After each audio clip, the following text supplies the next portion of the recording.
Frederick Douglass is one of America's most important political thinkers, and with Abraham Lincoln was heir to the American founding. So who is Frederick Douglass? He's a formerly enslaved man, completely self-educated, who escapes and becomes one of America's most significant orators and abolitionists in the pre-Civil War or antebellum era. So early in his career, Frederick Douglass is going to link up with William Lloyd Garrison, who I have a previous video on. William Lloyd Garrison is this totally radical abolitionist from the North. And Garrisonians rejected the U.S. Constitution as a pact with the devil, an agreement with hell for its slavery concessions, and as a result, rejected both the U.S. government and any participation in that government. Well, in the early 1850s, Frederick Douglass is going to break with the Garrisonians and say, well, wait a second, the U.S. Constitution is not our enemy.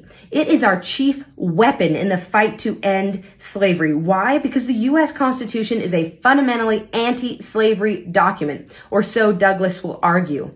In fact, he's going to say its text, its very text, is tilted toward freedom, regardless of any concessions made at the convention, which were just necessary scaffolding to create the Constitution in the first place. The U.S. Constitution is anti-slavery. For example, the words slave and slavery are found nowhere in the original text. Where he's getting this from is in its link to the Declaration of Independence. Like Lincoln, Frederick Douglass understood the U.S. Constitution as a document inextricably linked to the Declaration of Independence. Now, the Declaration speaks about the natural rights of mankind, the equality of mankind, and the U.S. Constitution was our vehicle for accomplishing that purpose statement. It's the vehicle that gets us to the destination promised by the Declaration of Independence. These two documents go together. You have to interpret the Constitution in light of the Declaration. Now, this is pretty unusual thought for the antebellum era. On one side, you have abolitionists who are completely rejecting the Constitution as pro-slavery and out of step with the Declaration. And in the South, you have people who are arguing that the Constitution is also pro-slavery and rejecting the Declaration as out of step with the Constitution. But Lincoln and Douglass are trying to hold these two documents together as the only way to understand the American project.